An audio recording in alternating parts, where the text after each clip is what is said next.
सर्व पापं जपोहति ओम जजनील जगमय जन्द देवास्तानि धर्माणि प्रमाण्या सन्नाति हनागम महिमानः सचन्द्र पूर्वे सात्या विसर्वप्रतिशतो मुखो विसतो बाहुर्विसतस्मात् संभाव व्यातम संपद्रे द्यावा भूमि जनन्तदेवेकाः ओम एकदन्ताय विद्महे वक्रतुण्डाय धीमहि तन्नो दन्ते प्रचोदयात् ओम नारायणाय विद्महे वासुदेवाय धीमहि तन्नो भोजयामि जगदीश्वर मे प्रसीदा आवाहनं न जानामि तवार्चनां पूजां चैव न जानामि क्षम्यतां परमेश्वरा पापोऽहं पापकर्माहं पापात्मा पापसम्भवा त्राहि मां पार्वतीनाथ सर्वपापो हरो भव सर्वदुःखो हरो भव सर्वकष्टो हरो भव नाना सुगन्ध पुष्पाणि यथा कालोद्भवानि च पुष्पाञ्जलिर्व्यालक्ता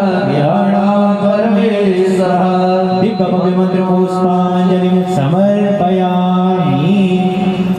बोलिए कि पुरुष लक्ष्मी नारायण भगवान की जय। आवाहित प्रतिष्ठित देवी देवताओं की जय, देवताओं की जय, राम देवताओं की जय, स्थान देवताओं की जय, वरधारी कालिकेश्वर मैया की जय, भुवनेश्वरी राजराजेश्वर मैया की जय, पुत्र देवताओं की जय, घंटार नागराज क्षेत्रपाल भगवान की जय। धर्म की जय, धर्म का गाड़ियों में मैया की मैया की सर्वसनातन धर्म की आज के आनंद की परमानंद की परमानंद की जय जय श्री राधे, जय जय श्री राधे, जय जय श्री राधे श्याम। यानि कानिश्च पापानि जन्मान्तरकृतानि च तानि सर्वाणि प्रतिसन्तो प्रदक्षिणां पदे।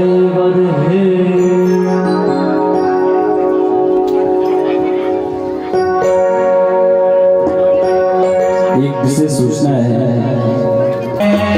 पार्वती को कहते यज्ञ शिव जी को सोया से, शिव जी को सोया से तीन किनारे तीन जुग बट धुनी जमी चा पूजा 12 मास, पूजा 12 मास तीन किनारे तीन जुग बट धुनी जमी चा पूजा 12 मास, पूजा 12 मास तीन किनारे। ओ नारे नारे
संग फिर फिरता शंकर दीवाने शंकर भगवान त्रिभुज किनारे पार्वती संग फिर फिरता शंकर दीवाने शंकर भगवान त्रिभुज किनारे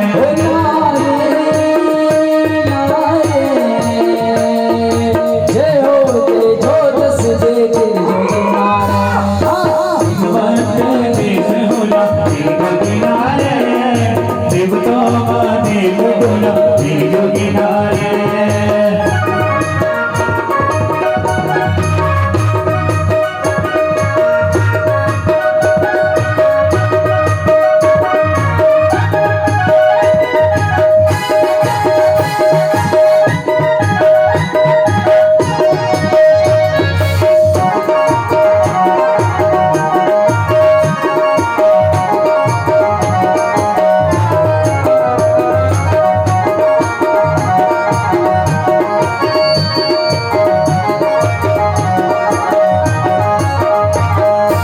एकदस को मेल लग दो भादो कमास भादो कमास त्रिभुज किनारे एकदस को मेल लग दो भादो कमास भादो कमास त्रिभुज किनारे दिल दुखों को सार छैयो तो विनाश छोटा विनाश त्रिभुज किनारे दिल दुखों को सार छैयो तो विनाश छोटा विनाश त्रिभुज किनारे ओ तारे नारे जय हो जय जो दस जय त्रिभुज किनारे देश होला त्रिभुज किनारे देवता महादेव डोला त्रिभुज किनारे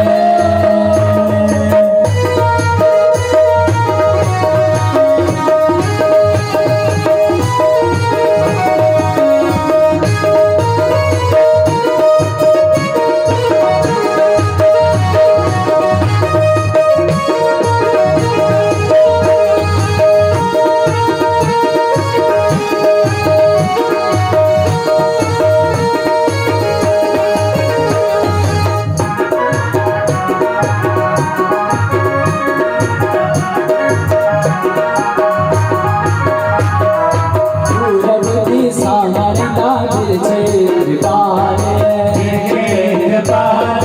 त्रिभुज किनारे पूरबती सामरी लागिल छे कृपाले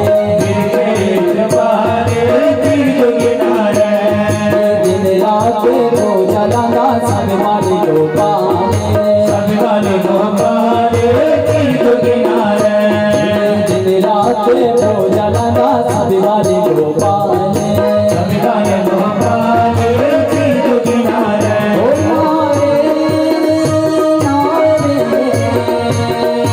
जय हो जय जो जस जय त्रिभुज किनारे भगवंत देश होला त्रिभुज किनारे देवता महादेव डोला त्रिभुज किनारे देश होला त्रिभुज किनारे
चुरा के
वृंदावन देखो मोहे लागे वृंदावन देखो मोहे लागे वृंदावन को मोहे लागे वृंदावन को मोहे लागे वृंदावन देखो मोहे लागे वृंदावन देखो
श्री राधा जय श्री राधा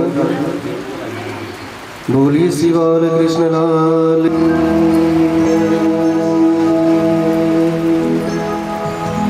मात्र पितृ गुरु चरण कमले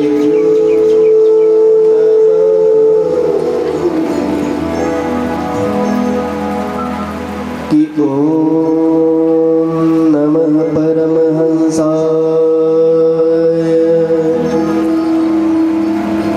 स्वादित चरण कमल चिन्ह मकरंदाय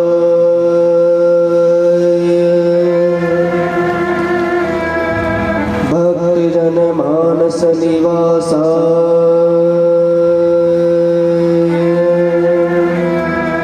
श्री रामचंद्राय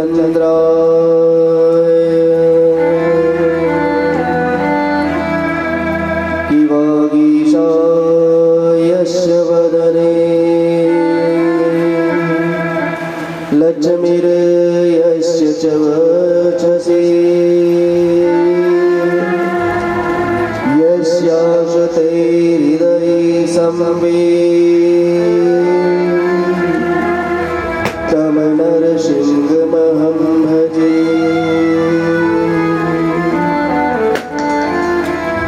विश्वसर्ग विसर्गादि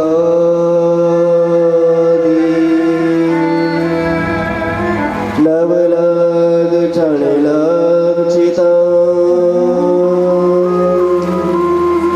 श्रीकृष्णाख्यम परम धाम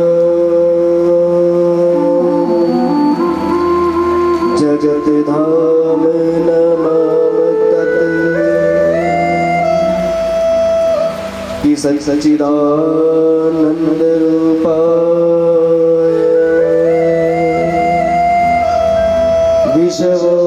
विश्वोत्पत्त्यादि हेतवे तापत्रय विनाशाय श्रीकृष्णाय वयं नमः कि कृष्णाय वासुदेवाय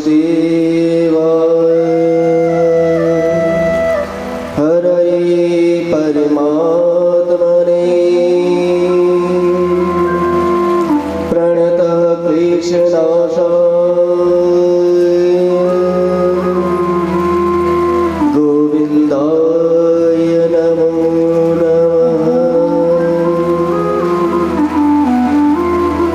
नमः पङ्कजनाभाय नमः पङ्कजमालिने नमः पङ्कजनेत्राय नमस्ते पङ्कजाय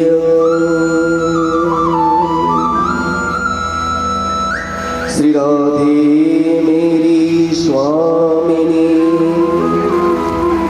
मेरा राधे जी को दास जन्म जन्म मोहे दीजियो श्री हरि चरणन को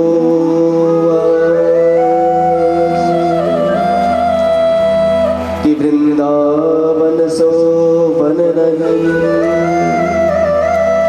कि नंदगांव शोगा बंसी बट शो बट नहीं और कृष्ण नाम सोना कि राधे तू बड़ी भागिनी कौन तपस्या कीनी तीन लोक तारण तरण सो तेरे आधीन कि राधा मेरी बाधा हरो और कृष्ण करो कल्याण इन दोनों के श्री चरणों में मेरा कोटि कोटि प्रणाम की कथा प्रारंभ होत है सुनो परिचित बांके बिहारी मेरा सांवरा सब पूर्ण कर देगा बोलिए शिवार कृष्ण लाल की वृंदावन बिहारी लाल की श्री राधा रानी सरकार की श्री कृष्ण कन्हैया लाल की जय जय श्री राम। आइए मन तथा वाणी को पवित्र करते हुए कुछ क्षण भगवान नाम संकीर्तन तत्पश्चात चतुर्दिवसीय कथा में प्रवेश करेंगे। श्री राधे राधे गोविंद गोविंद राधे श्री राधे राधे गोविंद राधे राधे राधे गोविंद गोविंद राधे श्री राधे राधे गोविंद गोविंद राधे राधे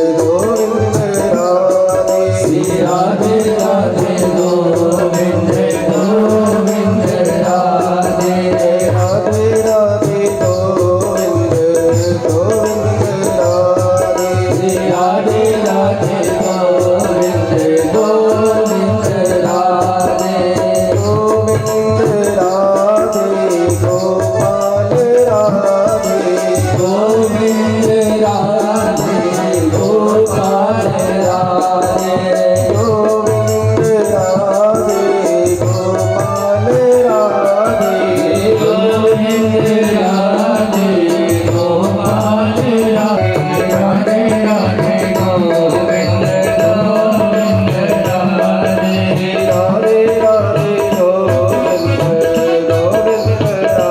राधे राधे राधे गोविंद गोविंद राधे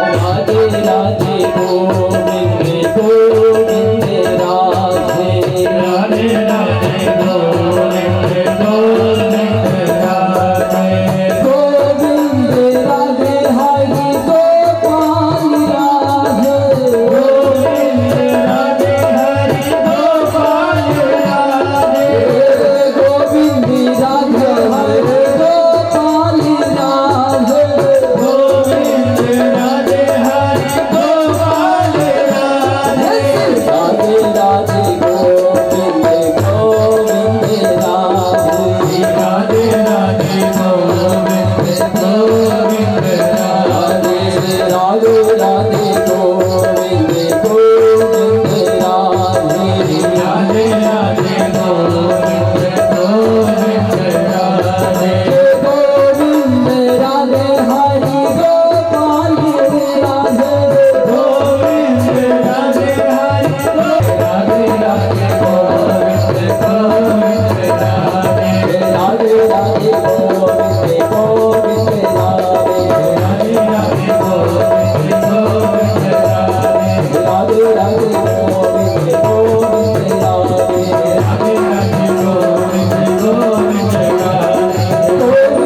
राधे हरि गोपाल राधे गोविंद राधे हरि गोपाल राधे गोविंद राधे हरि गोपाल राधे गोविंद राधे हरि गोपाल राधे राधे राधे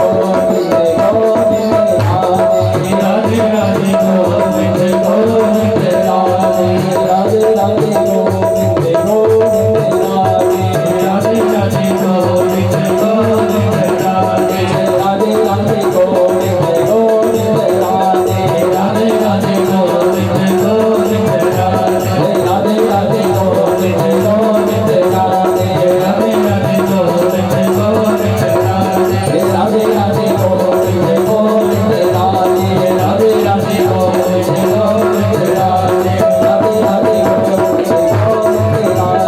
राधे गोविंद गोविंद जय जय गोविंद श्री गोविंद बोलिए राधा माधव भगवान की श्री कृष्ण कन्हैया लाल की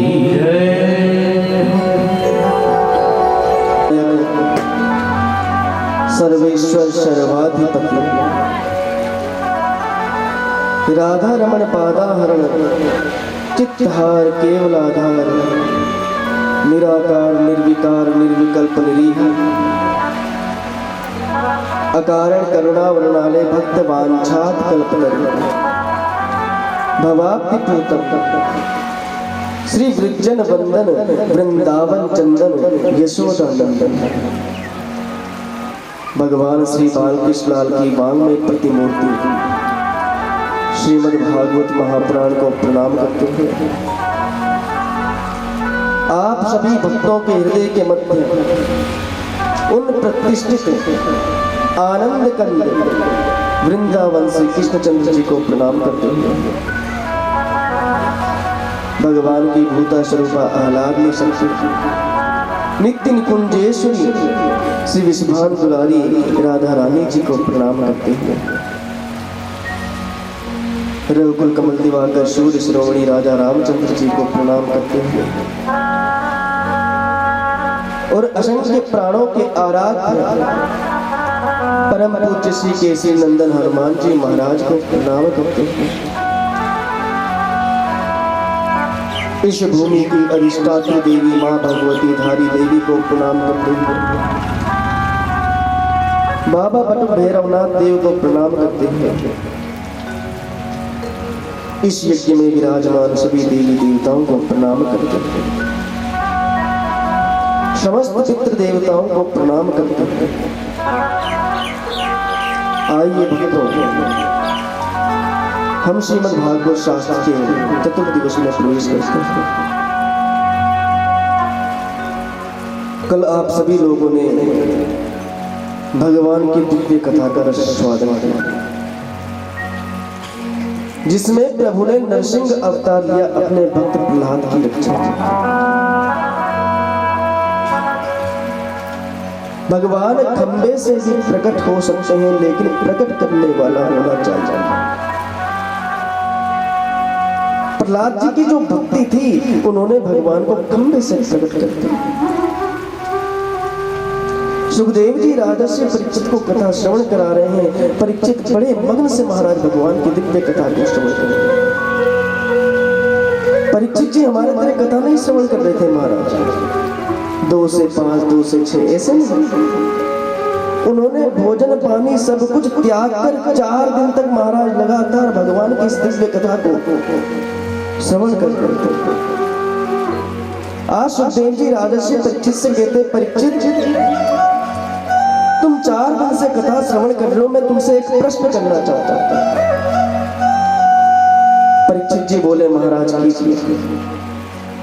तो सुखदेव जी राजर्षि परीक्षित से कहते, परीक्षित ये बताओ, हम भगवान को कब याद करते हैं? सो परीक्षित कहने लगे, महाराज हम भगवान को तो हमेशा याद करते हैं।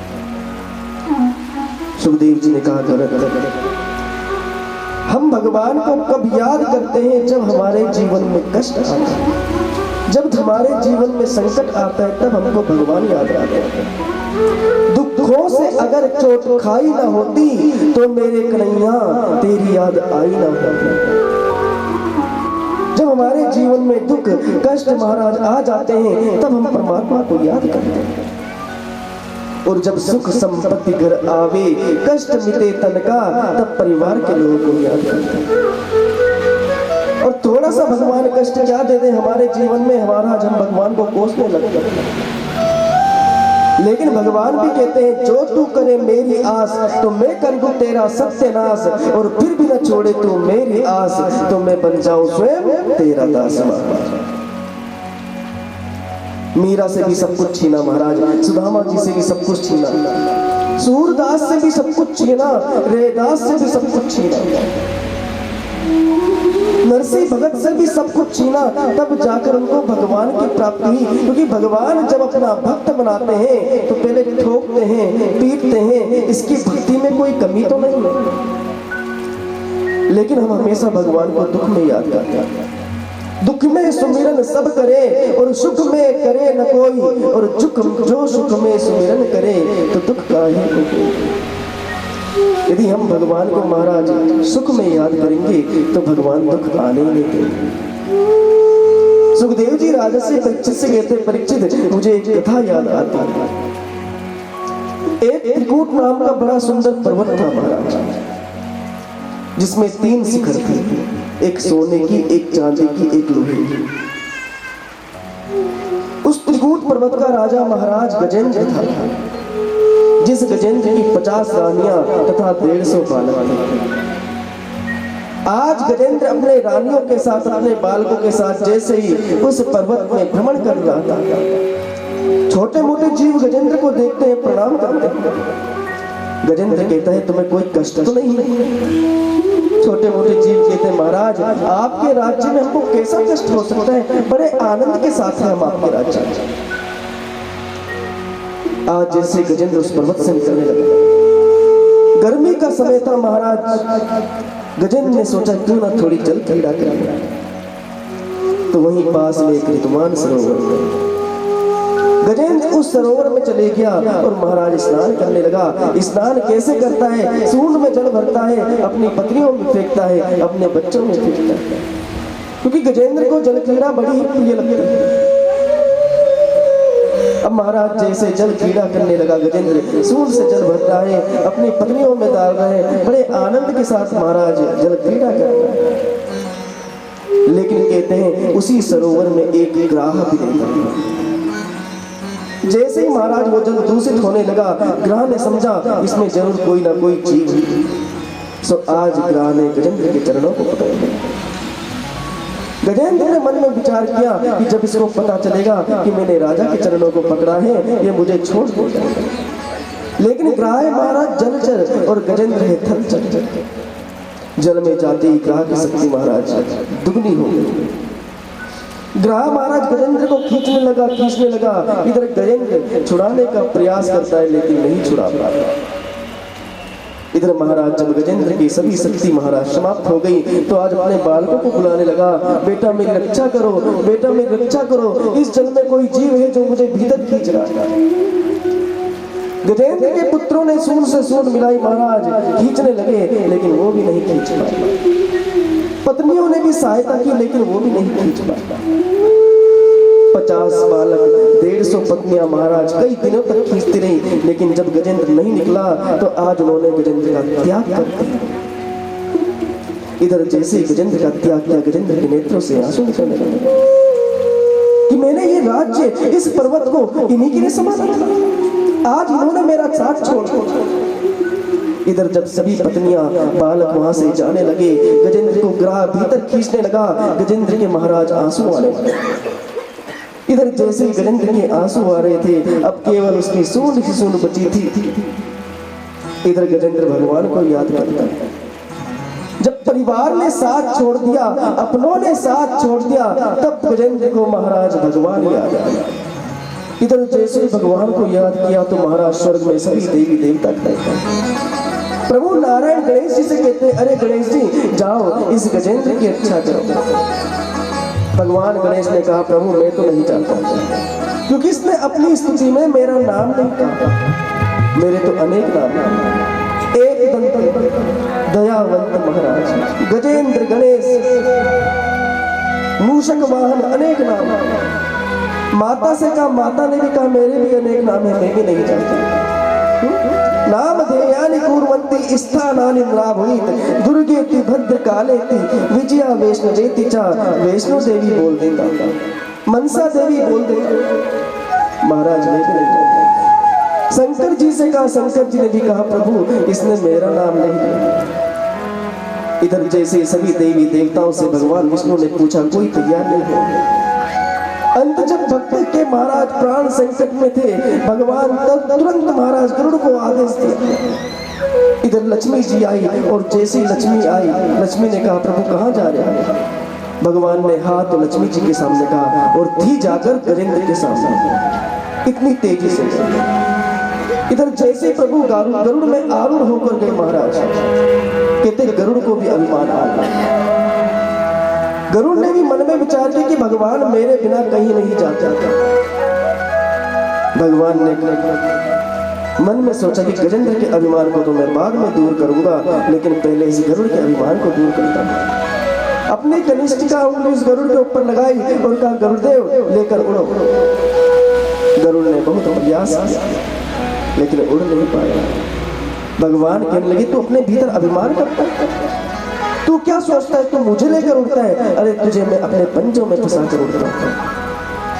भगवान गरुड़ में आरूढ़ हुए और हाथी ने जैसे ही भगवान को देखा, उसी सरोवर में एक कमल का फूल था महाराज, उसको तोड़कर भगवान के चरणों में अर्पण करके भगवान की स्तुति गाने लगा। आइए हम भी भगवान की स्तुति गाते हैं। श्री राधे। हे गोविंद हे गोपाल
जीवन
दिव्य स्तुति भगवान की गजेंद्र ने गाई महाराज।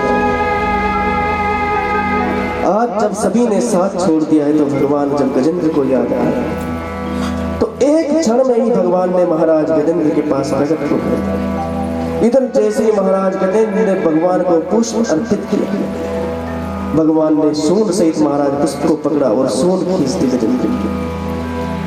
जैसे ही सूंड खींची तो गजेंद्र के साथ महाराज गराह भी जल के बाहर आ गए। भगवान ने दिव्य सुदर्शन चक्र से महाराज गराह का उद्धार कर दिया। देखिए, भगवान के हाथ से जीना भी मुक्ति है और भगवान के हाथों से मरना भी मुक्ति है। इधर सुखदेव जी राजर्षि परीक्षित से कहते हैं, परीक्षित ये कथा गजेंद्र मोक्ष की है। इधर परीक्षित कहते हैं, महाराज ये तो आपने बड़ी सुंदर बात बताई कि ये कथा गजेंद्र मोक्ष की है, लेकिन ये ग्राह कौन था जिसको भगवान ने गजेंद्र से पहले मुक्त कर दिया? तो श्री सुखदेव जी कहते हैं, राजन ये देवता था और इस देवता का कार्य क्या था कि योशो ग्राह शवि सत्य परमश्चरूपत्रिक मुक्तो देवल शापेन हु गंधर्व शक्षमा। ये हु नामक गंधर्व था महाराज, जो देवताओं को हंसाने का कार्य करता था। उनकी सभा में ये हंसाने का कार्य करता था। एक दिन देवल ऋषि महाराज सरस्वती नदी में स्नान कर रहे थे। भगवान सूर्य का स्मरण, सूर्य की पूजा कर रहे थे। उतने में हु गंधर्व ने सोचा, देवताओं को तो मैंने खूब हंसाया है, आज मैं इन ऋषि मुनियों को हंसाता। और महाराज ग्रह के भांति गया और देवल ऋषि के चरणों को पकड़ा। देवल ऋषि घबरा गए महाराज, जैसे छटपटाए उतने में हु गंधर्व जल से बाहर निकला। देवल ऋषि की ध्यान समाधि टूट गई थी। उसी समय महाराज सरस्वती जल के हाथों में लिया और महाराज श्राप दे दिया कि तूने मेरे ग्रह के भांति चरणों को पकड़ा है, जा तू ग्रह। इधर हु गंधर्व कहने लगा, महाराज यदि संतों के चरणों को पकड़ने से यदि श्राप मिलता है तो आज के बाद में जीवन में किसी भी संत के चरणों को नहीं पकड़ूंगा। आप मुझे क्षमा कर दीजिए, मेरा तो कार्य हंसाने का, इस कारण मैं आपके पास आ गया। मुझे पता नहीं था कि आप मुझे श्राप देंगे। इधर देवल ऋषि ने कहा, जाओ इसी प्रकार चरणों को पकड़ते रहना, एक दिन भगवान के भक्त के चरणों को पकड़ोगे और उनके द्वारा तुम्हारी मुक्ति होगी। आज महाराज ग्रह को मुक्त किया भगवान। इधर राजर्षि परीक्षित कहते हैं, महाराज ये हाथी कौन? तो सुखदेव जी कहते हैं कि शवै पूर्व भुद्राजा पांडयो द्रविड़ सत्तमा इंद्रद्युम्न इति ख्यातो विष्णु वर्त परायण। ये इंद्रद्युम्न राजा थे जो भगवान विष्णु की बड़ी पूजा करते थे, भगवान की बड़ी सेवा करते थे। एक दिन इनके राज्य में महाराज अगस्त ऋषि आ गए, लेकिन उस समय इंद्रद्युम्न भगवान विष्णु का स्मरण कर रहे थे। सो उन्होंने अगस्त ऋषि को नहीं देखा तो सम्मान भी नहीं किया, अपने आसन में ही बैठ के ठाकुर जी की सेवा पूजा कर। अगस्त ऋषि महाराज क्रोधित हो गए और तुरंत महाराज श्राप दे दिया कि गजेंद्र के भांति तू बैठा हुआ है, जा गजेंद्र बन। इंद्रद्युम्न राजा ने महाराज पश्चाताप किया, क्षमा प्रार्थना की। सो अगस्त ऋषि ने आशीर्वाद दिया कि गजेंद्र के तरह मदमस्त होकर तो चलना, लेकिन एक दिन भगवान के द्वारा तुम्हारा उद्धार होगा। सो आज भगवान ने ग्रह गजेंद्र दोनों का उद्धार किया। भक्तों, हम जीवन में अनेक कार्य करते हैं, लेकिन उन कार्यों में भी हम अपराध कर देते हैं। आप जैसे यहाँ पूजा में आए हो, यहाँ कहीं मंदिर में जाते हो, किसी भगवान की पूजा करते हो, तो हम पूजा करने में देव अपराध कर देते हैं। कैसे? आप किसी मंदिर में दर्शन करने गए, पंडित जी ने पुष्प की माला आपको दी, आपने उस पुष्प माला को लिया, महाराज अपने साथ लेकर आए और किसी जगह में फेंक दिया। ये देव अपराध होता है। आपको किसी ने प्रसाद दिया, आपने सोचा ना जाने ये किसका प्रसाद होगा, कैसा प्रसाद होगा, और आपने उसको फेंक दिया, ये भी देव अपराध होता है। अगर आपको खाना नहीं है मत खाइए, लेकिन किसी ऐसे स्थान में डालिए कि जहाँ पर किसी के चरण ना। जैसे तुलसी का पौधा हो गया, पीपल का पौधा हो गया। क्योंकि यदि ये अपराध आप कर देते हो देव अपराध, तो आपके जीवन में बहुत बड़ा कष्ट आ सकता है। ऐसा ही कष्ट महाराज देवताओं के जीवन में भी आया। कब? जब एक समय महाराज दुर्वासा ऋषि भगवान श्री नारायण के वैकुंठ लोक में गए। भगवान नारायण ने जैसे ही दुर्वासा ऋषि को देखा प्रसन्न हो गए और अपनी वेदन की माला निकाली तो दुर्वासा ऋषि के गले में डाल दी। दुर्वासा ऋषि उस माला को पहनकर बड़े प्रसन्न हुए और जैसे महाराज वैकुंठ लोक से बाहर निकले, उतने में देवराज इंद्र महाराज अपने ऐरावत हाथी में सवार होकर आ रहा था। लेकिन जैसे ही दुर्वासा ऋषि को देखा, अरे क्रोधित ऋषि है, अगर प्रणाम नहीं किया तो श्राप देते थे। अपने ऐरावत हाथी से ही उनको प्रणाम कर दिया। दुर्वासा ऋषि ने मन में सोचा कि देवताओं का राजा होकर मुझे प्रणाम करता है, सो अपनी माला निकाली और इंद्र के गले में डाल डाला। अब महाराज जैसे दुर्वासा ऋषि वहां से आगे गए, इंद्र ने अपनी माला निकाली और उस गजेंद्र के गले में डाल डाला। अब गजेंद्र तो है जीव, उस गजेंद्र ने महाराज उसको सूंड से निकाली और महाराज घुमा घुमा कर फेंकी और चरणों को रखकर महाराज चला गया। दुर्वासा ऋषि ने मन में सोचा, मैं देखूं तो सही इंद्र लगता कैसा है। और जैसे ही देखा वो माला तो महाराज जमीन में पड़ी हुई है। उसी समय दुर्वासा ने श्राप दे दिया कि जाओ इंद्र, जिस श्री का तुमको इतना अभिमान है तुम श्रीहीन हो जाओ। संपूर्ण श्री महाराज देवराज इंद्र की समुद्र में चले गए। इधर दैत्यराज बलि ने महाराज चढ़ाई कर दी स्वर्ग में और स्वर्ग की संपत्ति पूरी छीन ली।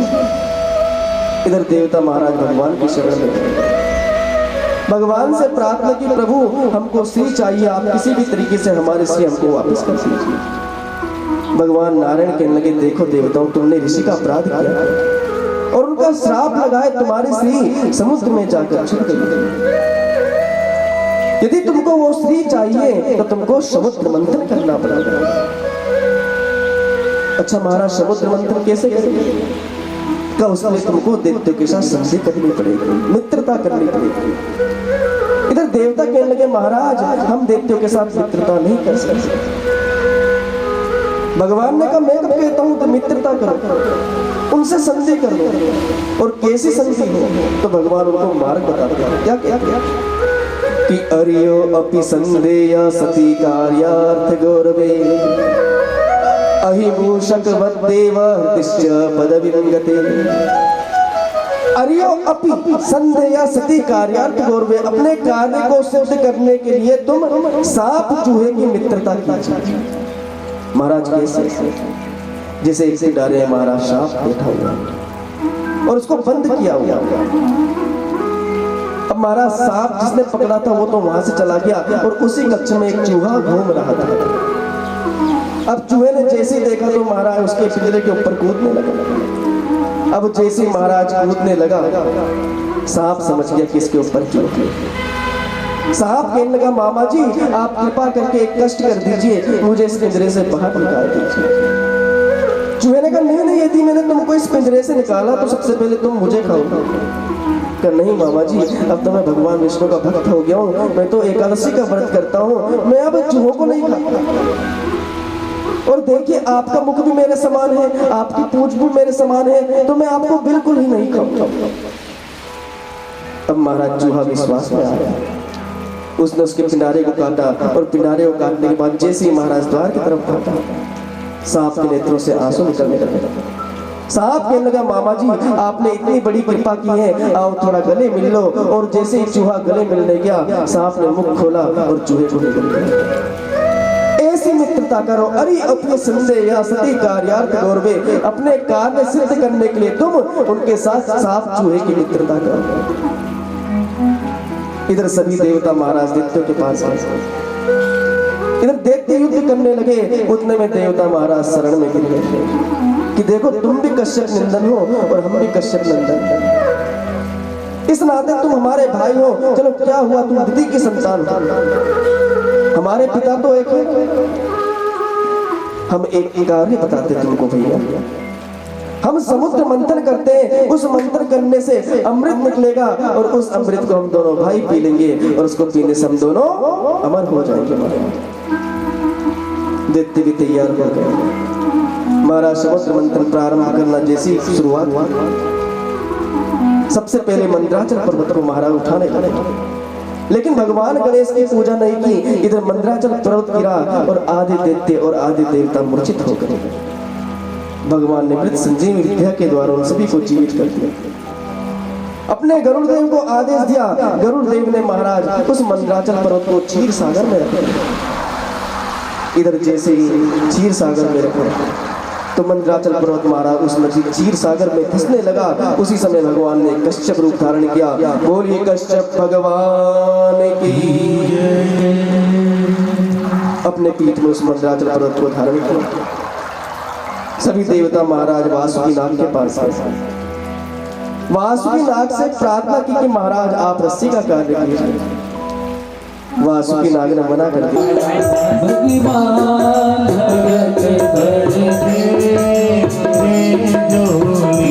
तेरा होगा बड़ा एहसान, भगत भर दे।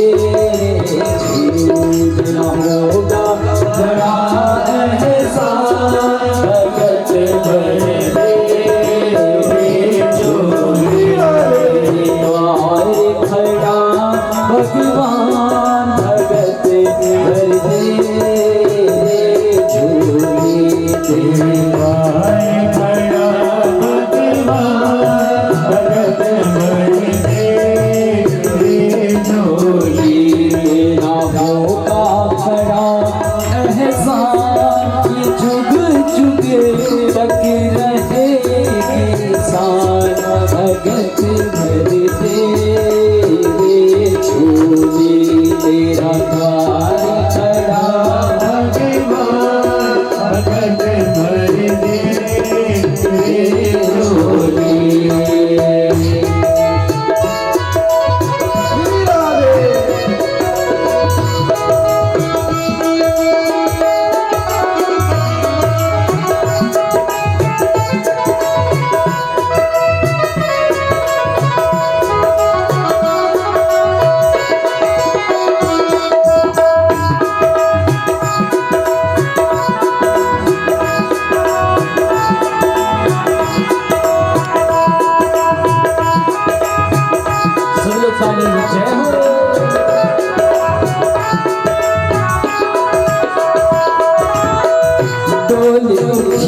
है सारी धरती, डोल उठी है सारी धरती।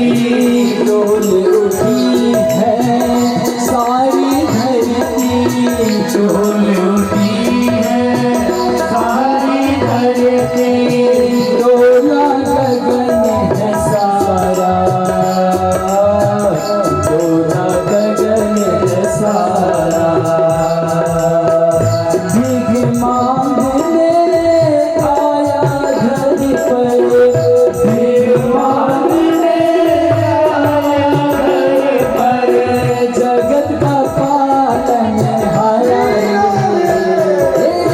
द्वार खड़ा भगवान भगत भर दे झोली। तेरे द्वार खड़ा भगवान भगत भर दे। झोली तेरा द्वार खड़ा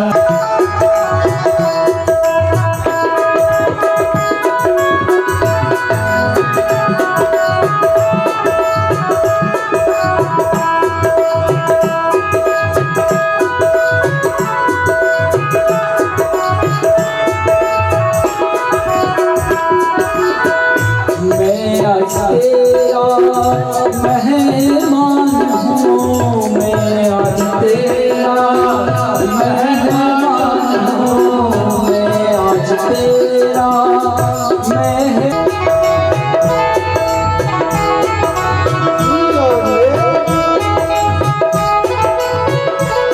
लुटा दे सर्वस्व अपना, आज लुटा दे सर्वस्व अपना। आज लुटा दे सर्वस्व अपना। आज लुटा दे सर्वस्व अपना। मांग ले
करे भगवान भगत करती डोली।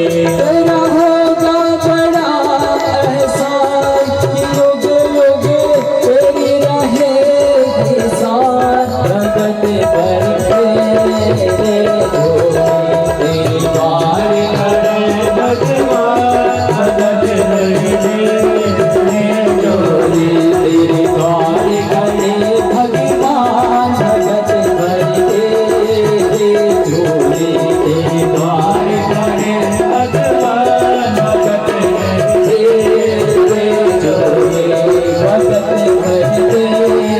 झोली भगत करते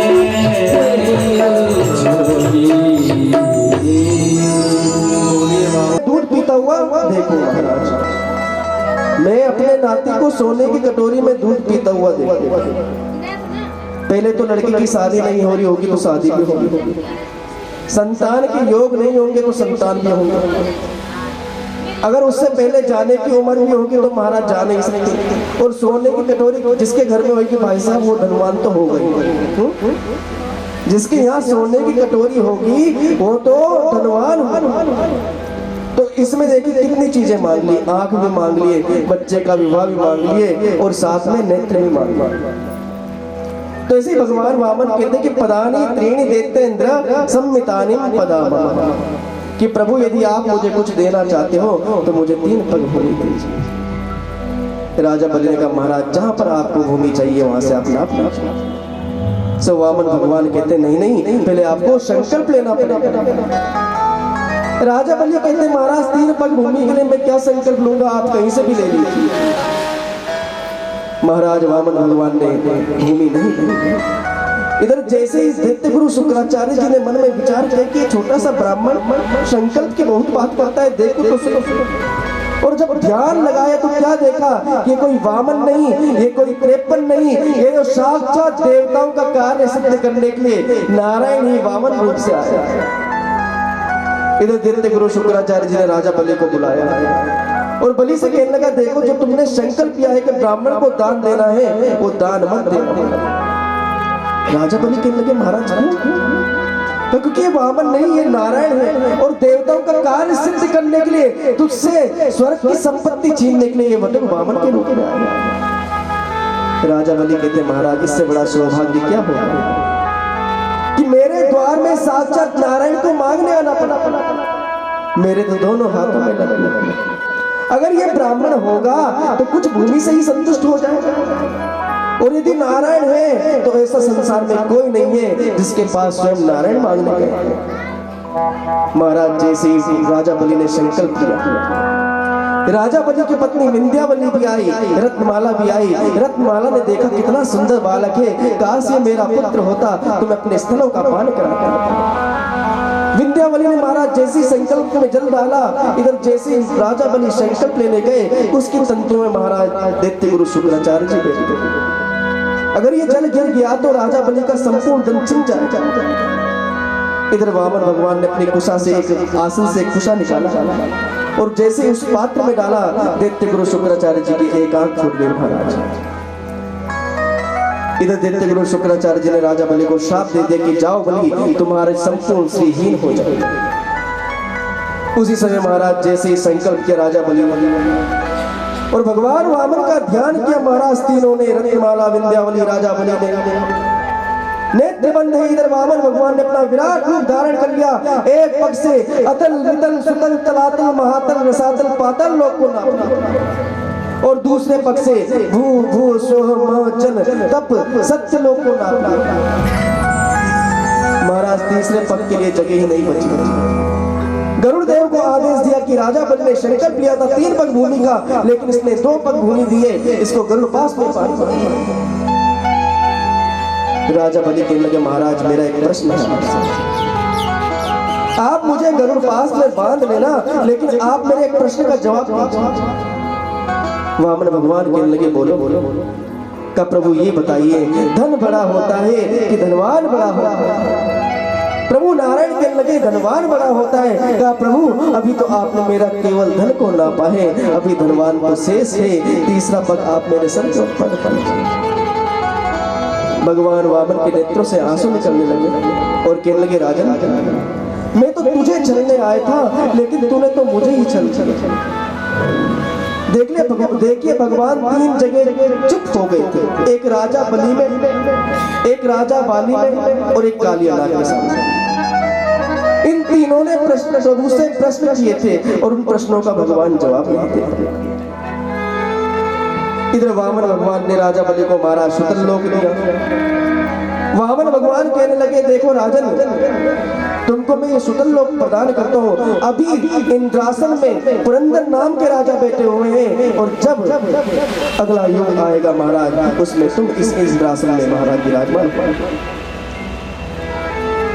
इधर जो उनकी पुत्री रत्नमाला थी, जब उसने देखा मेरे पिताजी का सब कुछ छिन गया है, क्रोधित होकर महाराज वामन भगवान को कोसने लगी और कहने लगी, अगर ये मेरा पुत्र होता तो मैं अपने स्त्रों में काल को विष लगाकर लाती और इसको मार देती। भगवान ने कहा, तथास्तु। वो ही रत्नमाला पूतना बन के आई महाराज। भगवान तो सभी का कार्य सिद्ध करते हैं।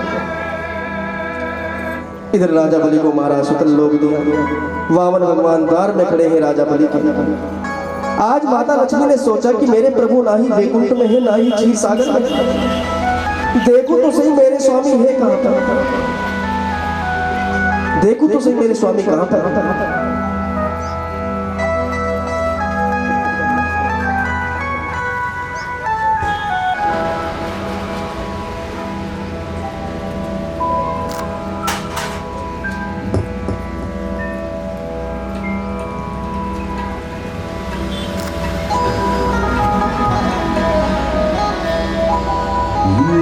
श्रीमन नारायण नारायण नारायण, श्रीमन नारायण नारायण नारायण, जय जय नारायण नारायण नारायण, जय जय नारायण नारायण नारायण, जय जय नारायण नारायण नारायण, जय जय नारायण नारायण नारायण, श्रीमन नारायण नारायण नारायण, श्रीमन नारायण नारायण नारायण, श्रीमन नारायण नारायण नारायण। बोली लक्ष्मी नारायण भगवान की जय। इधर महाराज जैसे भगवान नारायण द्वारपाल बने राजा बलि के पास बैठे हुए। आज लक्ष्मी जी ने विचार किया कि मैं देखो तो सही मेरे स्वामी कहाँ। क्षीर सागर में देखा तो नहीं, वैकुंठ में देखा तो नहीं है, साकेत में देखा तो नहीं है। और श्रावणी पूर्णिमा के दिन राजा बलि को महाराज कलावा बांधा महाराज। उसी दिन से हम सभी लोग राखी बंधन में मनाते, रक्षा बंधन राखी बांधी। अब राजा बलि कहता है कि बहन मैं तुम्हें क्या क्या क्या, मेरे पास देने के लिए कुछ नहीं। सो माता लक्ष्मी कहती है कि जो आपके द्वार में खड़े ना, आपके द्वार पर आप उन्हें मुझे सौंप दीजिए। सो राजा बलि ने महाराज वामन भगवान का हाथ माता लक्ष्मी के पास सौंपा। प्रभु नारायण ने राजा बलि को आशीर्वाद दे कि राजन, जब भी तुम मुझे याद करोगे मैं तुम्हारे सामने खड़े खड़े। इधर सुखदेव जी राजर्षि परीक्षित से कहते, परीक्षित ये 52 अवतार की कथा जो भगवान की राजा बलि को जो भगवान ने मोक्ष दिया, उसके सभी कार्य सिद्ध किए। ये भी उस प्रहलाद के वंश में ही उत्पन्न हुआ देते हैं जिसके लिए तुम कह रहे थे कि भगवान पक्षपात करते हैं। भगवान तो दैत्य के द्वारपाल तक बन गए थे महाराज। भगवान कभी पक्षपात नहीं करते, भगवान निष्पक्ष है, अभेदवादी। इधर राजर्षि परीक्षित कहते महाराज, जिस प्रकार वामन भगवान छोटे से बड़े हो गए, मैंने सुना है भगवान ने एक मत्स्य अवतार भी लिया। तो सुखदेव जी महाराज कहते हैं, हाँ राजा, भगवान ने एक मत्स्य अवतार। एक राजा सत्यव्रत थे जो कृतमाला नदी में भगवान की पूजा करते थे, भगवान की सेवा करते थे। एक दिन कृतमाला नदी में महाराज हाथों में जल लेकर भगवान सूर्य को अर्घ दे रहे थे। उसी समय उनके हाथों में एक मछली आ गई और वो मछली पुकारने लगी, हे राजन मेरी रक्षा कीजिए, हे राजन मेरी रक्षा कीजिए, इस नदी में बड़े बड़े जीव हैं जो मुझे खा जाएंगे। राजा ने उस मछली को उठाया और अपने कमंडल में डाल दिया। अपने घर में जैसी मछली को लेकर आए, वो मछली पूरा चिल्लाने लगी, हे राजन, ये पात्र मेरे लिए छोटा होता है, इससे बड़े पात्र में डाल। राजा ने उसका मंडल से निकालकर माला एक बड़ी पतेली में डाल।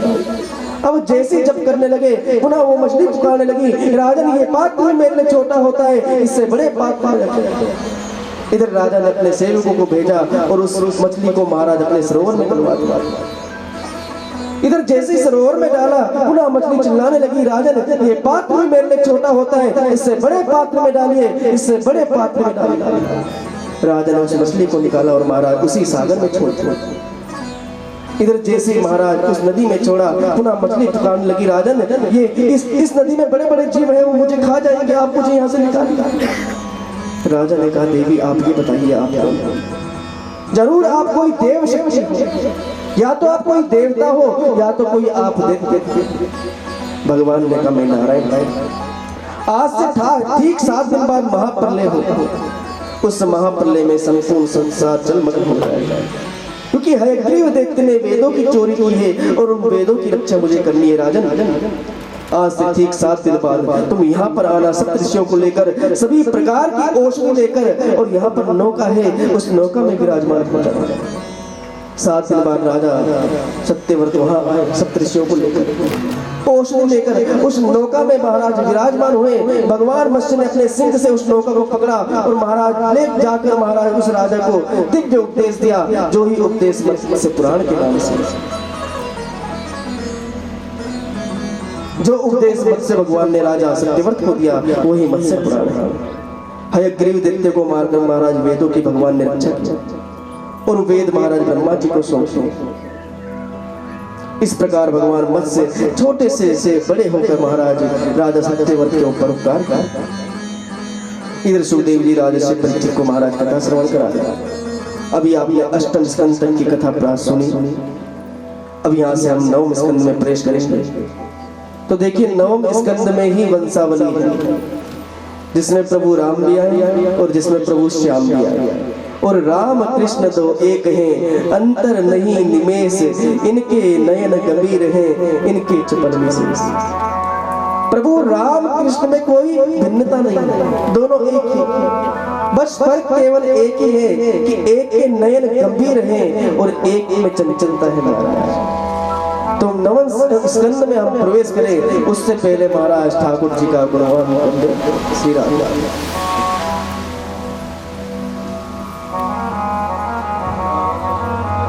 की जय। हरे मोहना कनबली बजले, मोहना नौ सुरा मुरली, मोहना कनबली बजले, मोहना नौ सुरा मुरली, मोहना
बांसुरी बजाना हो, और बचन का बीच बजाना हो और बचुल का बीच कनी बांसुरी बजाना हो और बचुल का बीच कनी बांसुरी बजाना हो मोहना कनवली सजनी मोहना कनवली दिखे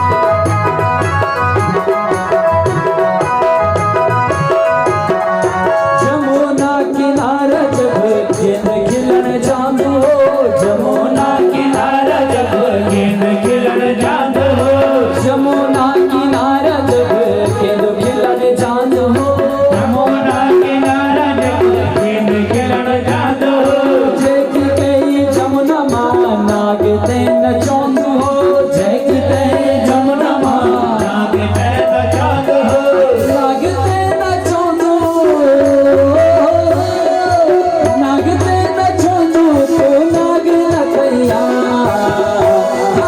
गाना रे कनवाली सजनी गाना रे नौसुया मुरली गाना रे कनवली सजनी गाना रे नौसुया मुरली गाना रे कनकरी बजनी गाना रे नौसुया मुरली गाना रे कनवली सजनी गाना रे नौसुया मुरली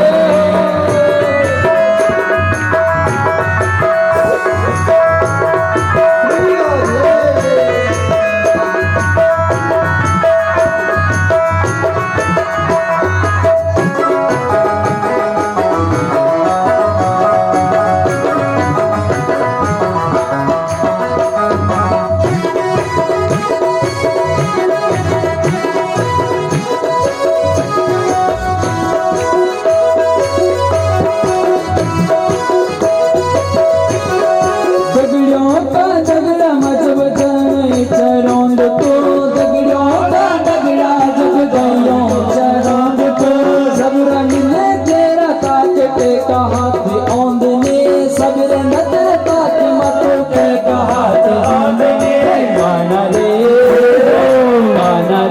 गोपियों को खिलैया गाना रे गोपियों को खिलैया गाना रे गोपियों को खिलैया गाना रे गोपियों को चढ़ैया गाना रे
इनके नयन गंभीर हैं, इनके चपल विशेष हैं।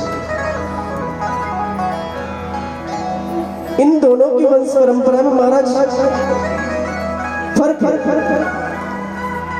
सूर्य वंश में जितने भी बालकों का जन्म हुआ है महाराज वो यज्ञ से हुआ है।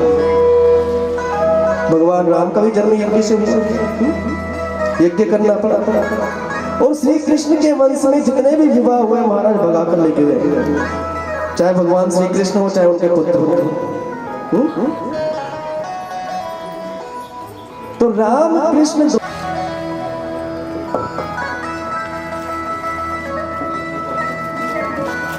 इस संसार में पहले कोई नहीं था। परमपिता परमात्मा नारायण क्षीर सागर में शयन कर रहे थे महाराज। नारायण यहीं से सूर्य वंश प्रारंभ हुआ। जिन सूर्य के पुत्र हैं महाराज बेवश मनु, और इन मनु के 10 पुत्र हुए कि इक्ष्वाको नृग शरियाति दृष्ट दृष्ट करुषकार नरिष्यन्तं प्रशद्रं च नवगं च कवि विभो। इनमें जो प्रशद्र जी थे इनका वंश नहीं चला। गुरु वशिष्ठ की आज्ञा से एक दिन गुरुदेव ने प्रशद्र जी को आज्ञा दी कि जाओ गौ की सेवा करो। कपिला गौ को लेकर जैसे प्रशद्र जी महाराज निकले, रात्रि ज्यादा हो गई थी तो वहीं वन में शयन करने लगे। इधर जैसे वन में शयन करने लगे, गाय को महाराज एक किनारे में बांध दिया। रात्रि में एक सिंह आया, जैसे उस सिंह ने गाय पे वार किया, गाय पे प्रहार किया। उसी समय महाराज गाय चिल्लाई, प्रशद्र जी महाराज उठे, उन्होंने बिना देखे महाराज बाण चला दी और वो सिंह के जगह गाय को लग गया, जिससे गाय की मृत्यु हो गई। सिंह वहां से भाग गया और जैसे ही प्रातः काल उठ के देखा तो महाराज सिंह नहीं, वो तो गाय मरी हुई। गुरु वशिष्ठ ने महाराज श्राप दे दिया कि तूने नीचों वाला कार्य किया। इधर प्रशद्र जी महाराज वन में गए, भगवान की तपस्या की, अपने पाप का महाराज पश्चाताप किया, संताप किया और भगवान के चरणों में रति प्राप्त किया। इन्हीं के भाई थे महाराज सरियाती राजा। ये सरियाती अपने राज्य के महान राजा थे महाराज। इनकी एक कन्या थी जिसका नाम था सुकन्या। आज सरियाती महाराज जैसे ही वन में जा रहे थे शिकार करने के लिए, सुकन्या ने कहा पिताश्री मैं भी आपके साथ जाऊंगी, मैं भी आपके साथ जाऊंगी। सरियाती राजा समझाने लगे, बेटा वन में बड़े बड़े जीव रहते हैं, हिंसक जीव रहते हैं, लेकिन पुत्री के सामने नहीं चाहिए। तो सुकन्या को लेकर महाराज जैसे सरियाती राजा निकले, वन में जाकर विचरण किया और जैसे घूम कर आ रहे थे तो पास में ही एक आश्रम था। इधर राजा सैनिक सभी उस आश्रम में विश्राम करने लगे, लेकिन सुकन्या एक छोटी सी बालिका थी तो वो उस आश्रम में घूमने लगी। इधर जैसे आश्रम में घूमने लगी तो उसने क्या देखा, एक मट्टी की बाबी बनी हुई है महाराज। उस बाबी में से 2 चमकदार चीज नजर आ रही है। इधर सुकन्या ने महाराज एक सीख उठाई और उस चमकदार चीज को फोड़ दी और जैसे ही फोड़ी तो उसमें से रक्त निकलने लगा। सुकन्या घबराई, पिताजी के पास गई दौड़ी दौड़ी। पिताजी जैसे ही आए उस मट्टी की बाबी को खोला तो उसमें च्यवन ऋषि थी। सरियाती राजा ने क्षमा प्रार्थना किया। च्यवन ऋषि कहने लगे, राजन इसमें तुम्हारा क्या दोष है, तुम्हारी कन्या का क्या दोष है? वो अनजान है, अबोध है, अज्ञान है। यदि उसने ऐसा पाप कर भी दिया, लेकिन मुझे कष्ट केवल एक ही है कि मैं इस आश्रम में एकांत में अकेले रहता था, भगवान की सेवा पूजा यज्ञ करता था, अपने वस्त्रों को स्वयं धुलता था, लेकिन अब मेरी सेवा मेरा कार्य कौन करेगा, मेरे वस्त्रों को कौन धुलेगा? तो इधर सरियाती राजा ने अपनी कन्या सुकन्या का विवाह च्यवन ऋषि के साथ करा। इन्हीं के भाई महाराज नवग जी महाराज बड़े धर्मात्मा थे। इनके भाइयों ने महाराज एक दिन क्या किया, नवग जी को गुरुकुल पढ़ने के लिए भेज दिया और जितना भी धन था आपस में बांटा। जैसे नवक जी घर में आए, भाइयों से कहा भैया मेरे हिस्से का धन कहाँ है? भाइयों ने कहा तेरे हिस्से में केवल पिताजी, तेरे हिस्से में केवल माता जी। नवक जी ने कहा ठीक है महाराज। पिताजी के पास घर कहने लगे देखो भाइयों ने सब हिस्सा तो बांट लिया, लेकिन मुझे हिस्से में आपको दे दिया। मैं तो अभी बालक हूँ, मैं कहाँ से धन लेकर आऊंगा और कैसे पालूंगा? पिताजी ने कहा तुम चिंता मत करो, हमारा आशीर्वाद है तुम्हारे साथ, क्योंकि हमने कहा ही ना आपको कि माता पिता के चरण छुए जो 4 धाम तीरथ फल पावे, और जो आशीष वह दिल से दे दे भगवान से भी टाली ना चाहे। माता पिता के आशीर्वाद में ये शक्ति। एक भक्त थे जिनका नाम था महाराज पुंडरीक, वो भगवान की बड़ी सेवा करते थे, बड़ी पूजा करते थे। अब महाराज जैसे ही पुंडरीक भगवान की सेवा करने लगे, भगवान में विलीन हो गए, महाराज तपस्या करते थे। उन पुंडरीक के माता पिता महाराज बूढ़े होते जा रहे हैं। अब जैसे जैसे बूढ़े होने लगे वैसे वैसे सेवा उनकी कम होने लगी। अब एक दिन उनके माता पिता महाराज बीमार हो गए। अब वो क्या करते हैं, घर में भोजन भी बनाते हैं, उनके वस्त्रों को भी धुलते हैं, उनकी सेवा भी करते हैं, उनको देख रेख भी करते हैं, और जो समय बचता है उससे भगवान की सेवा पूजा भी करते हैं। भगवान ने सोचा मेरा परम भरम था पुंडरीक, अब वो पूजा नहीं करता, मुझे याद नहीं करता, मैं देखूं तो सही वो किस कष्ट में। और आज भगवान पुंडरीक के दर्शन करने स्वयं आए महाराज। इधर जैसे ही महाराज पंढरपुर में भगवान पंडरीनाथ पहुंचे, पुंडरीक से कहा अरे भक्त पुंडरीक मैं तुम्हारी प्रतीक्षा कर रहा हूँ, आओ मेरे दर्शन कर लो। इधर भक्त ने कहा महाराज मेरे माता पिता की तबीयत खराब है, मैं इनकी सेवा कर रहा हूँ। भगवान ने कहा ठीक है। अब सेवा करते करते उनको भोजन भी बना कर खिलाते हैं, दवाई भी देते हैं। 1 दिन हो गया, 2 दिन हो गया, 3 दिन हो गया। अब भगवान पुनः कहते हैं अरे पुंडरीक कहीं तू मुझे भूल तो नहीं गया, मैं तुझे दर्शन देने आया हूँ। पुंडरीक ने कहा प्रभु थोड़ी प्रतीक्षा करो। अरे आप 3 दिन से खड़े हो। और महाराज ईंट पकड़ी और ईंट फेंक दी बाहर, प्रभु इसमें बैठ जाइए, इस ईंट में बैठ जाओ। भगवान ने पुंडरीक की प्रतीक्षा की, महाराज पुंडरीक नहीं आया। इधर जब भगवान महाराज खड़े खड़े थक गए और कमर में हाथ लगा दिया ऐसा, और आज मन में भगवान ने संकल्प ले लिया कि भक्त पुंडरीक जब तक तू नहीं आएगा तब तक मैं भी यहाँ से नहीं जाऊंगा। भक्त पुंडरीक नहीं आए महाराज। आज भी पंढरपुर में भगवान पंडरीनाथ अपने भक्त पुंडरीक की इसी प्रकार इसी अवस्था में प्रतीक्षा कर रहे महाराज।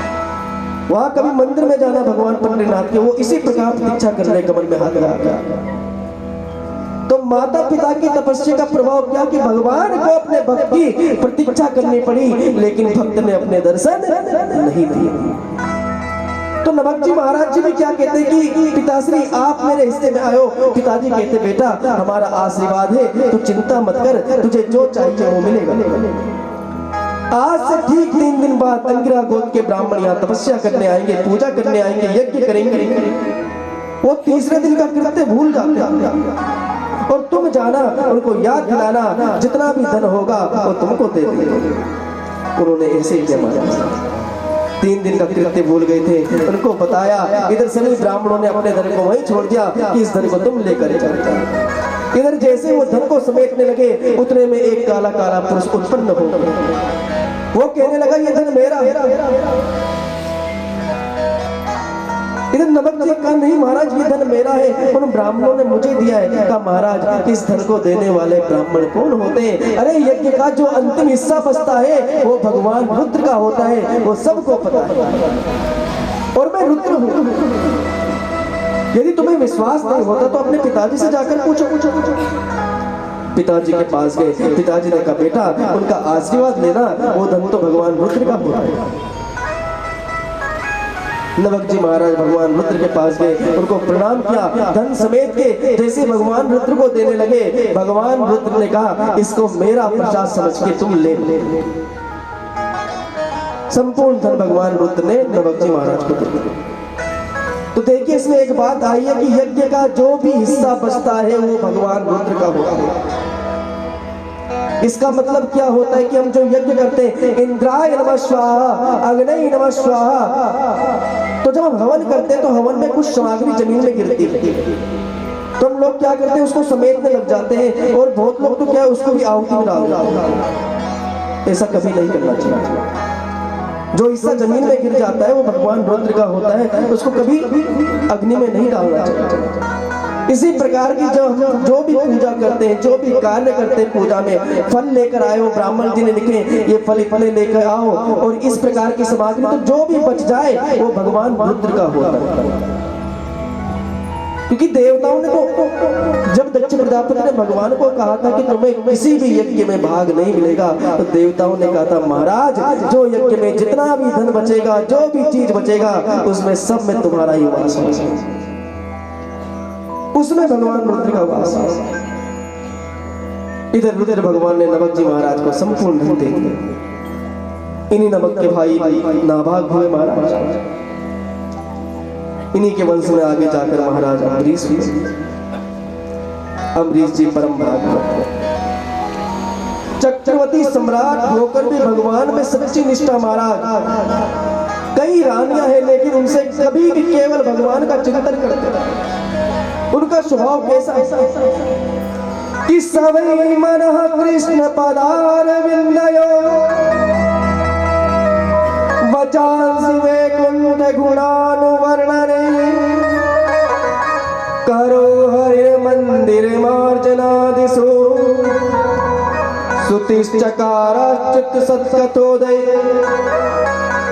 शावै मना कृष्ण पदार विंदयो, अपने मन से भगवान श्री कृष्ण के चरणों का ध्यान करते हैं। वचांसि वैकुंठ गुणानुवर्णन में अपने शब्दों से भगवान के वैकुंठ लोक का गुणानुगान करते हैं। करो हरि मंदिर मार्जनादिषु, चक्रवर्ती सम्राट होकर महाराज भगवान की सेवा अपने हाथों से करते हैं। श्रुतिश्चकारश्चित्त सत्कथोदय, ऐसे है महाराज अम्बरीश जी महाराज। भगवान पे सच्ची निष्ठा विश्वास। एक दिन देवर्षि नारद महाराज जा रहे थे। अम्बरीश जी महाराज जी ने देवर्षि नारद को बुलाया, महाराज आप कहाँ जा रहे हैं?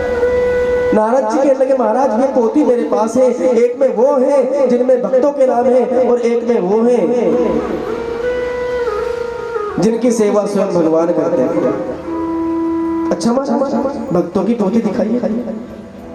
महाराज जैसे भक्तों की पोथी खोली, उसमें ध्रुव जी का नाम है, प्रहलाद जी का नाम है, मीरा जी का नाम है, नरसिंह भगत का नाम है। पूरी पोथी देखी लेकिन अम्बरीश जी का नाम नहीं। अम्बरीश जी ने मन में सोचा मेरी पूजा में कमी, मेरी भगवत सेवा में कमी, कोई बात नहीं, इसी प्रकार में सेवा करूंगा। लेकिन मन निराश हो गया। इधर नारद जी ने कहा महाराज आप चिंता क्यों करते हो? अरे वो पोथी तो देखिए जिनकी सेवा भगवान स्वयं करते हैं। और महाराज जैसे उस पोथी को खोला तो सबसे पहले महाराज अम्बरीश जी का नाम था।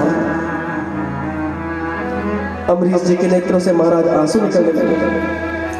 भगवान मेरी सेवा करते, भगवान मेरी पूजा करते। क्योंकि हमने आपको कल बताया था कि जब हम भगवान को याद करते, भगवान स्वयं कहते कि जो तू आवे एक पग तो मैं आऊं पग 60, और जो तू होवे काठ 100 तो मैं लोहे की लाठ। मेरी सेवा भगवान करते हैं। अब महाराज अम्बरीश जी भगवान की पूरी सेवा करते हैं। अपने हाथों से ही महाराज गेहूं को पीसते। एक दिन गेहूं पीस रहे थे, देखा उनके पीछे से ठाकुर जी अपनी पीतांबरी से हवा कर रहे हैं। जब दिव्य सुगंध महाराज अम्बरीश जी के नाकों में गई, भगवान को देखा, चरणों में गिरकर प्रणाम करने लगे। हे प्रभु आप इस प्रकार मेरी सेवा मत कीजिए, मुझे पाप लगेगा। प्रभु नारायण ने कहा जब तुम राजा होकर मेरी सेवा कर सकते हो तो क्या मैं भगवान होकर तुम्हारी सेवा नहीं कर सकता? कर नहीं प्रभु आप इतनी बड़ा उपकार मेरे जीवन में मत कीजिए। इधर भगवान ने दिव्य सुदर्शन चक्र अम्बरीश जी की सेवा में नियुक्त कर दिया। इधर सुदर्शन चक्र भगवान का जो है वो अम्बरीश जी की सेवा करता है। आज नारद जी ने स्वर्ग वैकुंठ सभी लोगों में डंका बजा दिया कि अम्बरीश जैसा भक्त कोई नहीं है, अम्बरीश जैसा भक्त कोई नहीं है। तो आज अम्बरीश जी के परीक्षा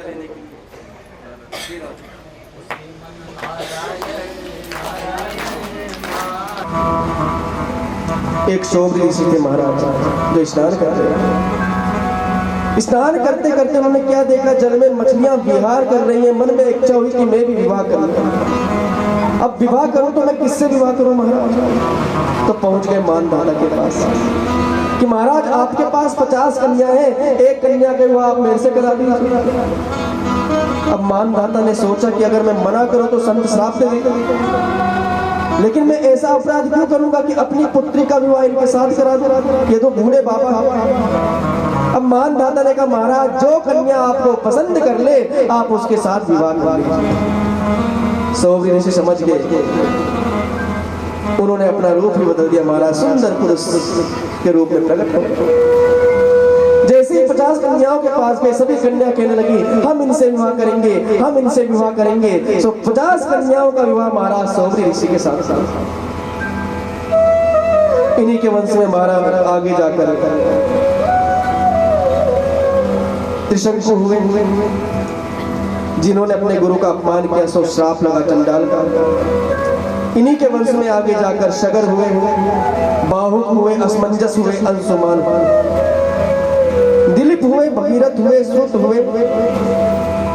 इन्हीं के वंश में आगे जाकर महाराज शिवदास हुए, फिर जाकर अश्मक हुए। देखिए वंशावली इतनी बड़ी है भगवान की, यदि हम वंशावली में प्रवेश करेंगे तो बाहर नहीं निकल सकते।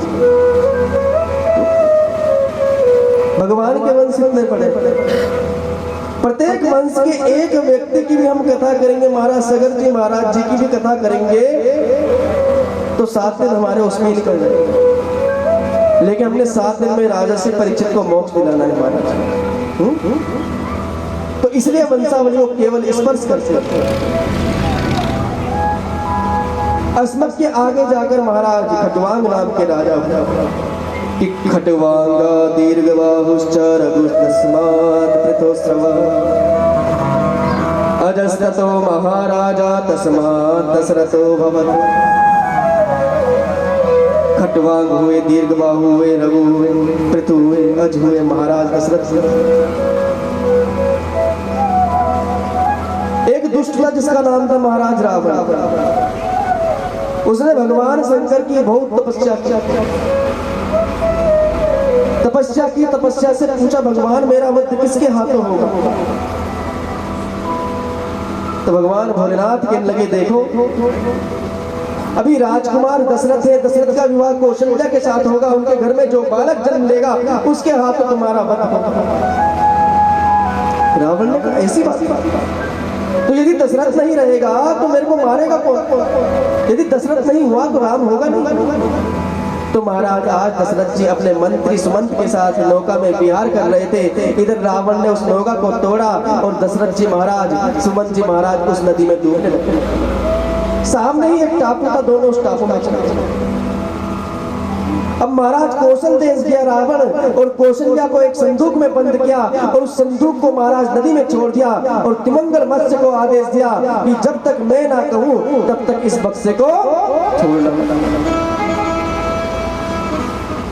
तिमंगल मत्स्य ने कहा ठीक है महाराज। लेकिन जैसे उसको बक्सा दिया दूसरा मत्स्य आया, दोनों में युद्ध हुआ और बक्सा छूट गया महाराज। इधर जैसे ही बक्सा छूटा राजा दशरथ को लग रही थी भूख। मंत्री सुमंत से कहा भैया मुझे बहुत भूख लग रही है, यदि कुछ हो खाने के लिए व्यवस्था करो। और मंत्री जी ने देखा दूर से महाराज बक्सा आ रहा, जरूर में इसमें कुछ ना कुछ होगा। इधर महाराज जैसे उस बक्से को खोला तो उसमें कौशल देश की राजकुमारी कौशल्या जी। दशरथ जी ने पूछा आप कौन हो? उसने कहा मैं कौशल्या हूँ, आज से ठीक 3 दिन बाद मेरा विवाह राजा दशरथ के साथ होने वाला है। सुमंत जी ने कहा महाराज ये कौशल्या जी और आप दशरथ जी क्यों ना आप यही विवाह करें? सब दोनों ने टापू में ही विवाह किया। अब रावण ने पुनः भगवान की तपस्या की, भगवान से कहा कि प्रभु अब बताइए अब वो दोनों जिंदा है क्या नहीं है? इधर भगवान ने कहा वो दोनों जिंदा है और उन दोनों का विवाह भी होगा। अब रावण ने सोचा क्या करूं महाराज, क्या करूं? अब रावण ने पुनः तपस्या की, भगवान ने कहा मुझसे कुछ वरदान मांगो। तो वरदान मांगा कि राजा दशरथ की कोई संतान ना। ये रावण की तपस्या का फल था महाराज, जो दशरथ जी की चौथी पीढ़ी में संतान था। उसने तपस्या की कि प्रभु उनकी संतान ना हो, भगवान ने भी महाराज आशीर्वाद दिया तथा तो महाराज दशरथ जी का विवाह कौशल्या के साथ संतान नहीं, कैकेयी के साथ हुआ संतान नहीं हुई, सुमित्रा के साथ हुआ संतान नहीं हुई। इस प्रकार 700 विवाह भी कर लिए, लेकिन संतान दशरथ जी की नहीं हुई।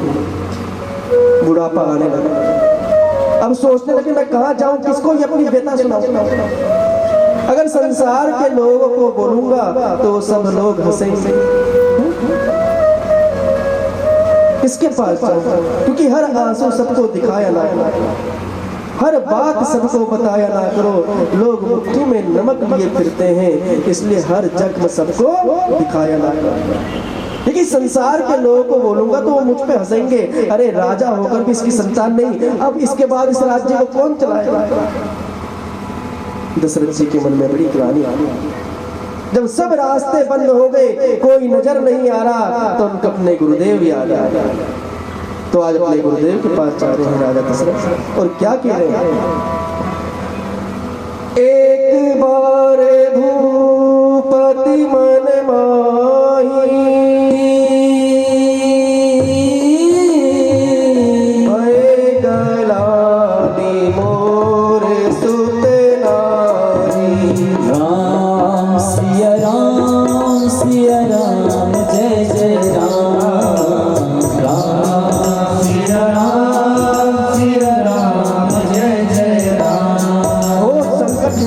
दशरथ के जीवन में आज गुरुदेव को याद आया। तो गुरुदेव जब याद आए तो आज राजा गुरुदेव के पास आए और क्या कहते हैं, तब गुरुदेव गया माही पाला,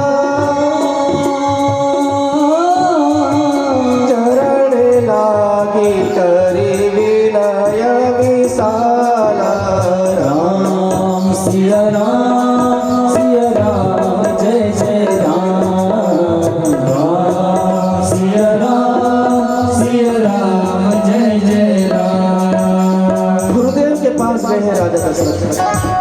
गुरुदेव से कहते महाराज मेरे जीवन में केवल एक ही कष्ट है, मेरी संतान नहीं। गुरुदेव ने कहा आज तक तुम मेरे पास आने से शर्मा रहे थे, लेकिन आज तुम आ गए तो चिंता मत करो, अब तुमको संतान चाहिए तो तुम्हारे घर में पुत्रेष्टि यज्ञ करना पड़ेगा। क्या गुरुदेव आज आइए आप ही यज्ञ कीजिए। कहा नहीं वो यज्ञ मैं नहीं करूंगा। तो कौन करेंगे? जो तुम्हारी पुत्री शांता है ना, उनके पति श्रृंगी ऋषि। का महाराज उनको कौन बुलाएगा? क्या उसकी चिंता तुम छोड़ दो, उनको मैं बुलाऊंगा। तब गुरु वशिष्ठ क्या कहते हैं, श्रृंगी ऋषि वशिष्ठ बुलावा, और कामना यज्ञ करावा। राम सिया राम जय जय राम, राम सिया राम जय जय राम। श्रृंगी ऋषि को बुलाया, महाराज आप मेरे घर में पुत्रेष्टि यज्ञ कर दिया। श्रृंगी ऋषि ने कहा ठीक है महाराज। श्रृंगी ऋषि राजा दशरथ के साथ चले गए, उनके घर में यज्ञ कर दिया। अब श्रृंगी ऋषि यज्ञ कर दिया, मंगल भवन अमंगल हारी, प्रभु सुदशरथ अजर बिहारी, राम सिया राम जय जय राम, राम सिया राम जय जय राम। महाराज श्रृंगी ऋषि ने जैसे यज्ञ किया, जैसे यज्ञ पूर्ण हुआ, उसमें से यज्ञ भगवान एक चरु लेकर निकले। जिस चरु में महाराज खीर, यज्ञ नारायण ने कहा महाराज दशरथ इस चरु के 3 भाग करना, एक भाग कौशल्या को देना, एक भाग कैकेयी को देना, और एक भाग सुमित्रा को देना। ठीक है महाराज। इधर महाराज जैसे ही तीनों को भाग दिए, उसी समय एक चीलनी आई महाराज और सुमित्रा के हिस्से की खीर लेकर आकाश में उड़ गई। अब कौशल्या और कैकेयी के पास खीर है लेकिन सुमित्रा के पास नहीं। सुमित्रा रो रही है कि मेरी संतान नहीं हो। कौशल्या कैकेयी में इतना प्रेम था, उन्होंने अपने हिस्से की आधी आधी खीर सुमित्रा को दी। सुमित्रा के नेत्रों से महाराज आंसू निकल गए। सुमित्रा ने कहा, बहन तुमने मेरे ऊपर बहुत बड़ा उपकार किया है, इसलिए मेरी जो संतान होगी वो तुम्हारे पुत्रों की सेवा करेगी। राम की सेवा किसने की? लक्ष्मण ने। और भरत की सेवा किसने की? शत्रुघ्न ने। कहते हैं जो चील वो महाराज उस खीर को लेकर आकाश में उड़ी थी, उसको श्राप लगा था कि भगवान के हिस्से की जब खीर ग्रहण करेगी तो अपने स्वरूप में आ जाएगी। वो सुंदर हो गई महाराज, वो अप्सरा। और जैसी अप्सरा बनी उनके हाथों से वो खीर छूटी। इधर अंजनी माता महाराज भगवान शंकर की तपस्या कर रही थी, इधर शंकर भगवान की तपस्या कर रही थी, उनके गोद में वो खीर गिर गई। सो भगवान शंकर का प्रसाद समझ के उन्होंने पाया। भगवान शंकर का प्रसाद समझ के जब उन्होंने पाया, तभी हनुमान चालीसा में हम लोग क्या कहते हैं कि शंकर शुभन केसरी नंदन, शंकर जी का प्रसाद था भगवान शंकर के समान। और एक बात और कहिए कि तुम मम प्रिय ही भरत समभाई, अगर वो माता खीर खा लेती हनुमान जी तो तुम मेरे भरत समान भाई होते। तो उस खीर से ही महाराज हनुमान जी का जन्म हुआ। अब महाराज धीरे धीरे समय बढ़ने लगा, तीनों माताएं महाराज सुंदर हो गई। अब महाराज जैसे जैसे समय बढ़ रहा है, समय बढ़ रहा है, देवता लोग महाराज आकाश में खड़े भगवान की स्तुति कर रहे हैं। और प्रभु का आने का समय है। सभी देवताओं ने हाथों में पुष्प लिया है कि प्रभु राम जब आएंगे तो हम पुष्पों की वर्षा करेंगे। सभी देवता भगवान की स्तुति करते हैं। क्या कहते हैं? श्री राधे भय प्रकट कृपाला दीन दयाला कौशल्या हितकारी हर्षित महतारी मुनि मनहारी अद्भुत रूप विचारी लोचन अभिरामा तनु घन श्यामा निज आयुध भुज चारे